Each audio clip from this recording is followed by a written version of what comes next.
this is where your propane tanks are going to be stored. So you would go ahead and you would unscrew it as such, push it out to the side, lift it up, and in here you have two tanks, okay? Clockwise, righty-tighty, means it's closed. Lefty-loosey, counterclockwise, means it's open. This valve right here dictates which tank is being used by where the pointy side of the valve is pointing. So, right here, this one is currently in use. It is currently open. And this one is closed. These are your two 12-volt AMG batteries. The racks for your bikes. Your tongue jack. Up. And down. There's the manual jack insert right there. And this button right here activates this light. Here are the chains and where the ball of your hitch will go, right in here. Now, right over here, you see that you have a battery disconnect option right there, okay? So if it's on, that means your battery is on, in use, and it's still receiving charge from your solar, and is able to power up all the appliances in your trailer, except for your convection microwave and your AC. But when it is off, you are still able to receive charge from your solar to your battery. Short, the best way to use your battery disconnect is completely dependent on how you want to preserve your battery. Now, right on over here is going to be the side of your trailer. These are one of your 4 stabilizer jacks. You have one on each corner. This right here is going to be your drain pipes. Okay, so this is going to be for your black tank, and this right here is going to be for your gray tank. The rule of thumb when it comes to camping and using trailers and all of that good stuff is to drain your black tank first. That means that's going to be the water from your toilet, and it's going to drain out all of your really poopy water. And then your gray tank right here is the semi-clean water, which is the water caught from your sink, your shower, etc., etc. So it's still clean, just it's cleaner than your black tank contents for sure, just not perfectly clean. But outside shower, shore power outlet, 30 amp, cable and satellite plugins right in here. You got 2.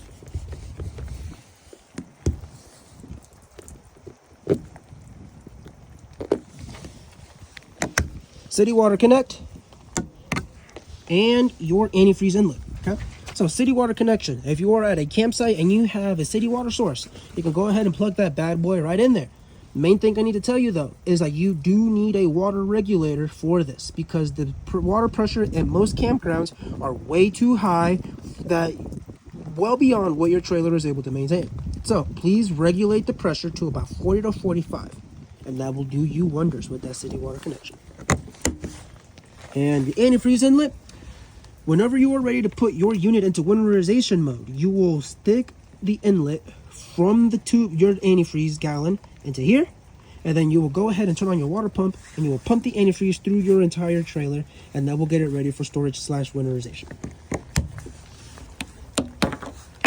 This is your freshwater tank inlet right here. So whenever you are only able to fill up your freshwater tank, this is where you would go ahead and do it.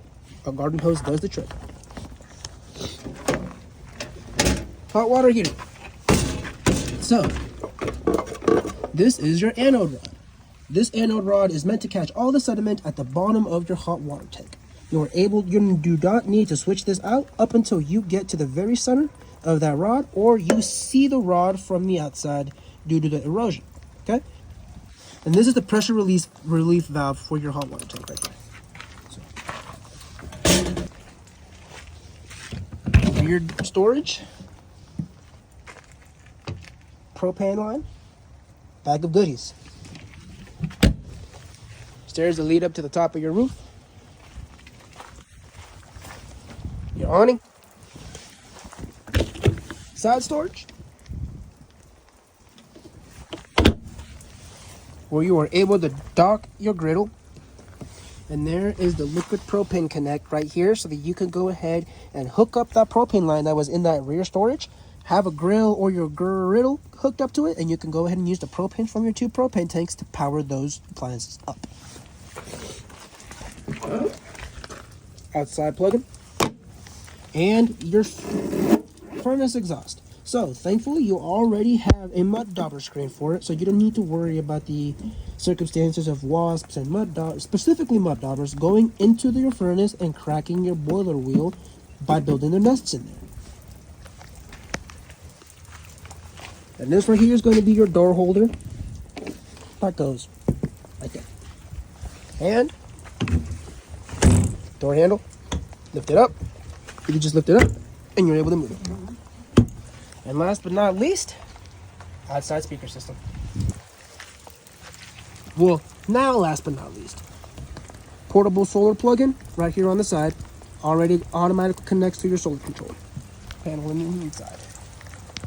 So this right here is your Flagstaff 15TB. So, starting up, when you first walk into your trailer, the first thing you will see is going to be your 3 burners. So the way that this works is you light it up right here. You get a lighter, light it up right there, and your burner works. You have a full convection microwave oven, GFI reset and tester, inverter control panel, your sink, your charging tower station,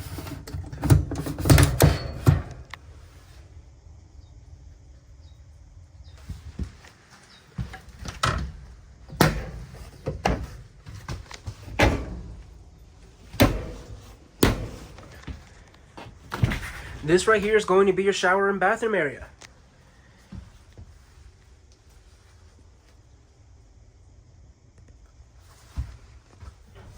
And right back here, you got plenty of storage.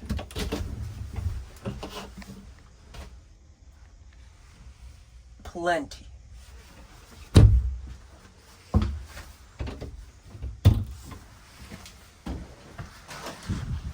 And you also have an exhaust fan that you can push up. Press this button, and it'll exhaust. Press it again and pull it to reset it back.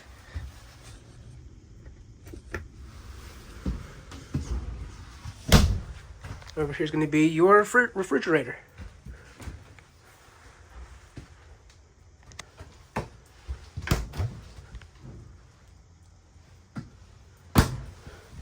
Over here is going to be your TV. So this TV is very special due to the fact that it is able to work as your stereo and radio station, but also play your regular basic smart TV channels, as listed here. So you have a speaker system on the outside of your trailer and in the inside, and you're able to control what plays through those speakers through this TV right there. The remote's going to be in that bag right there.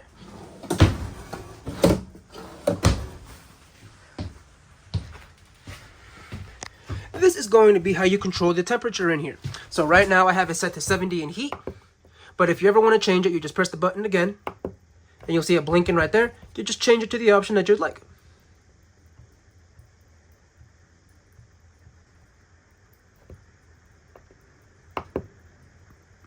And that's it. This is going to be your solar control panel. Basic stuff here. Right now, you're receiving 23.4 volts of charge from your solar panels to your battery. But your battery is only using 13 volts of that charge. And your unit is now currently using 0.9 amps in order to power up the lights in here. So this right here is going to be your control panel and your fuse box. You got 15s, 20, 30s, and a 40. And then you got the breaker right here that shows you where everything goes and works for, and what everything works for. Now, this is going to be the big one, the sleeping area. So now, if you lift this cushion up and you move it out of the way, and you grab these cushions over here and move them out of the way as well, you will have access to your hot water tank, your water pump, and the back of your fuse box. So, main important thing that I want you to know here are the bypass valves for winterization. So if you see right here, you have some valves pointing towards your tank. And right above your water pump, you have this valve right there. So this is what I need you to know. When the valves are pointed towards the inside of your tank, you are able to receive water into your hot water tank by water pumping it from your freshwater tank or your city water connect. However, if you were to flip these valves, over, you are now in bypass, which means nothing will pass through this valve to get into your hot water tank. And you could do the same thing with the bottom one as well with this lever right there. Now, why this is important is because when it gets to below freezing temperatures, or you're about to put your unit into storage for the winter season, you want to make sure that you have antifreeze running through your unit. And you do that as such. You come over to the water pump. This valve right here has to be parallel with the two going outside, because that is your antifreeze inlet. By doing so, that will allow the water pump to pump the antifreeze instead of water through your unit and into your plumbing system, to therefore prevent the pipes from bursting and freezing during the winter season.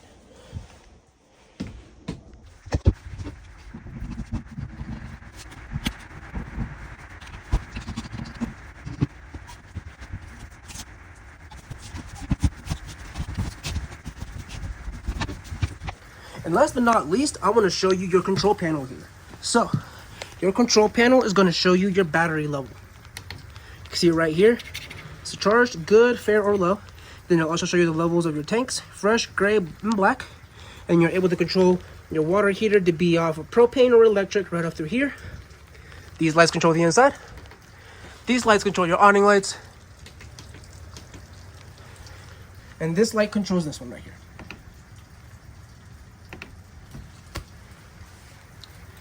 This will extend and retract your awning. And this is a setup mode for your control panel that you do not need to worry about. If you ever do need to worry about it, look in your booklet. And this is how you connect your phone to Bluetooth so that you can have your media playing throughout your trailer. And additional plugins right here.